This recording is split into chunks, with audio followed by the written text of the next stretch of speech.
Donald Trump owns 17 golf courses around the world, and he's hit the links more than 300 times since his inauguration. So it must have stung when the Professional Golfers Association pulled a major 2022 tournament from his club in New Jersey. It has become clear that conducting the PGA Championship that Trump administered would be detrimental to the PGA of America brand and would put at risk the PGA's ability to deliver our many programs and sustain the longevity of our mission. The group's decision is in response to last week's deadly attack on the U.S. Capitol, which many accuse the president of inciting. Corporations are also starting to hold him accountable. Companies like AT&T, Coca-Cola, and Morgan Stanley have halted political donations to Trump and members of Congress who supported his claims of voter fraud. The e-commerce platform Shopify has also terminated online stores affiliated with the president. And Deutsche Bank, Trump's biggest creditor, says it's cutting ties with him. New York-based Signature Bank, another longtime Trump partner, is doing the same. The backlash on social media is also growing. After banning Trump permanently, Twitter suspended 70,000 accounts that promoted the QAnon conspiracy, which the firm described as harmful. Facebook's also kicked Trump off its site indefinitely and has no plans to let him back in. The risk to our democracy was too big that we felt we had to take the unprecedented step of what is an indefinite ban, and I'm glad we did. Analysts say companies taking political stands risk a backlash of their own.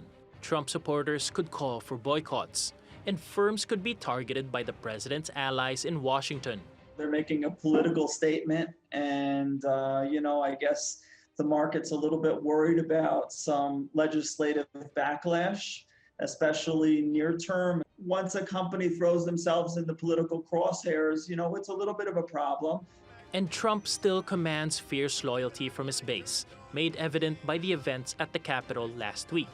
Analysts expect the president's followers will continue their political and financial support of him, no matter how toxic the Trump brand gets. Paolo Montecillo, TRT World. Well, for more on this, let's go to Alison Taylor in New York. She's the Executive Director at the corporate culture research firm Ethical Systems and an advisor at the non-profit Business for Social Responsibility. She's also an Adjunct Professor at the NYU Stern School of Business. Welcome to the program, Alison. Now, in the wake of the US Capitol riots, President Trump's family business has now lost its online store. It's also lost the benefit of Trump's promotional tweets about its luxury resorts, and now the honour of hosting one of the world's most prestigious golf tournaments. Why are businesses only dropping him now? Is it because last week's riots were a step too far, or the fact that Trump will no longer be president in just over a week's time? Well, I think there's a longer term story of much more scrutiny of the relationship between business and political figures in the US. So I would view this as really the latest development in a long-term trajectory. Businesses until about 2015 tended to, in America, say we are completely neutral when it comes to politics. But campaign finance laws are different than in much of the rest of the world. And so typically businesses donate across the political spectrum. And I think something that's happened is that businesses over the last 4 years, and just some of them, have increasingly started to take more explicit positions on issues related to Trump policies, things like immigration and climate change.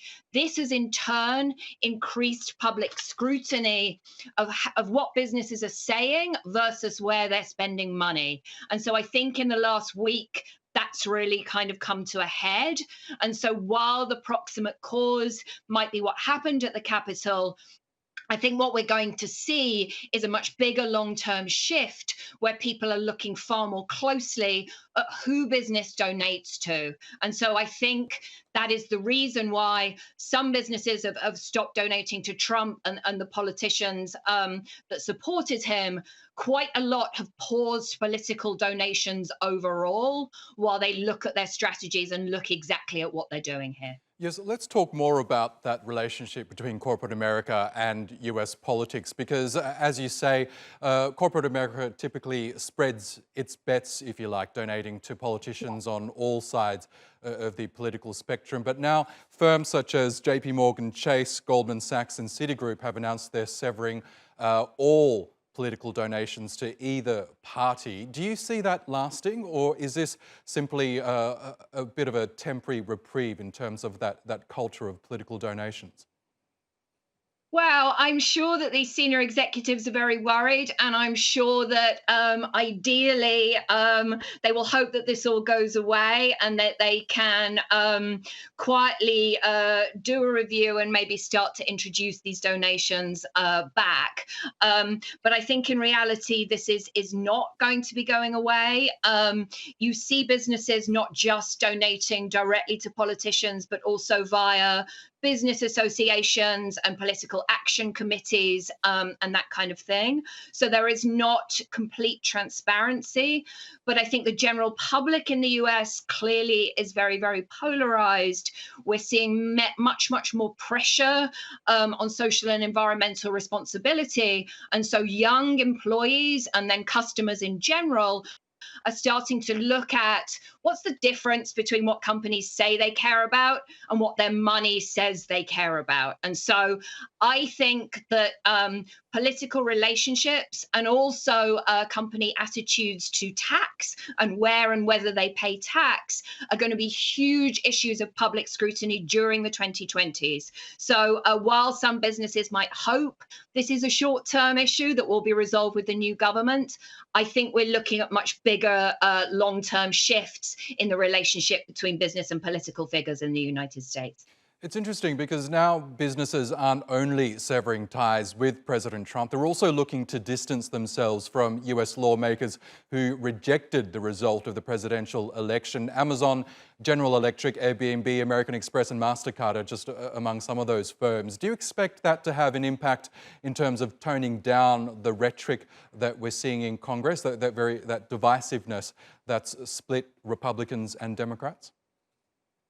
I certainly hope so. That would be a very good development. I mean, for sure, political candidates are very heavily reliant on business donations for their campaigns, for their positions. So one would certainly think that business leaders taking this stance would cause a reset and hopefully tone down the rhetoric and tone down the atmosphere over here. I think it is much needed. This situation is clearly not good for business. It does not present the US as a stable investment environment. And so I think it's very, very much in business interests to see more cooperative political relationships and more bipartisan lawmaking going forward. Okay, Alison Taylor, we'll have to leave it there, but thank you so much again for joining us on the program.